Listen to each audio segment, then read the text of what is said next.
conquête de la souveraineté passe avant tout par l'exploitation des ressources nationales au profit de nos populations.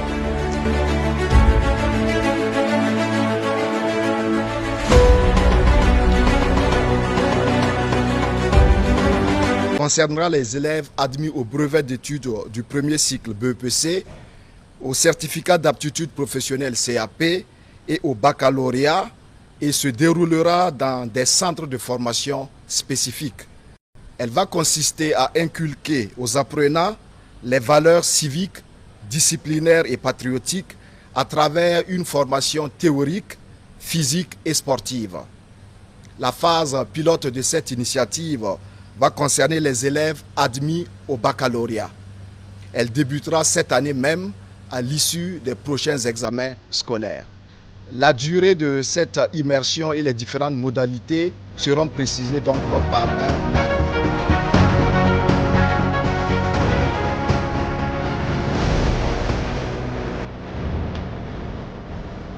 De ce jour à examiner et adopter des documents de programmation budgétaire et économique pluriannuelle 2026-2028. Il faut dire qu'il s'agit d'un document de planification donc, budgétaire qui permet de voir sur les 3 ans à venir qu'est-ce que nous allons avoir dans le budget des différentes années.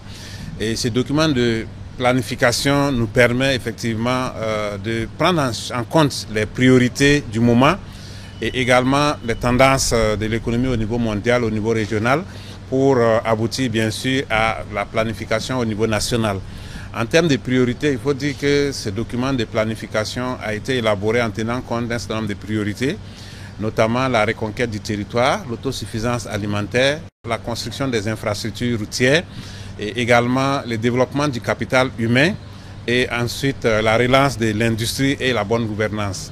Donc au regard de ces priorités, il a été donc pris en compte la répartition des enveloppes suivant les secteurs.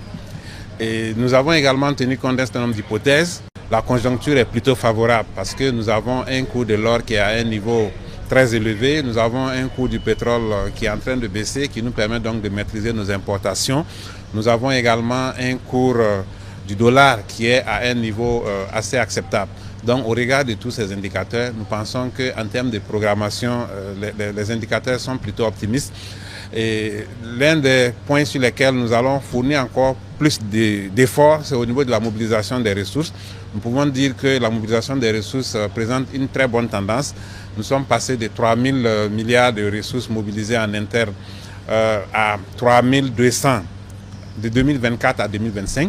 Et en 2026, nous projetons 3 500 et cela va être bien sûr le résultat des différentes réformes que nous avons engagées, notamment la digitalisation des procédures de recouvrement et également la digitalisation du foncier, parce que sur l'année 2026, nous allons beaucoup mettre l'accent sur la collecte et l'optimisation des impôts fonciers, ce qui va permettre donc d'optimiser de façon globale la collecte des ressources.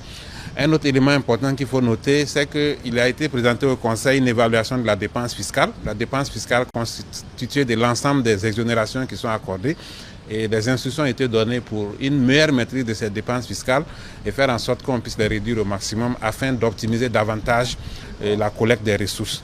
Donc de façon globale, voilà un peu les grandes lignes de ces documents de programmation qui va permettre de faire une bonne planification parce que c'est ce document qui va permettre déjà d'élaborer le budget de 2026 que nous allons très bientôt commencer et également donc de suivre l'évolution pour les années à venir.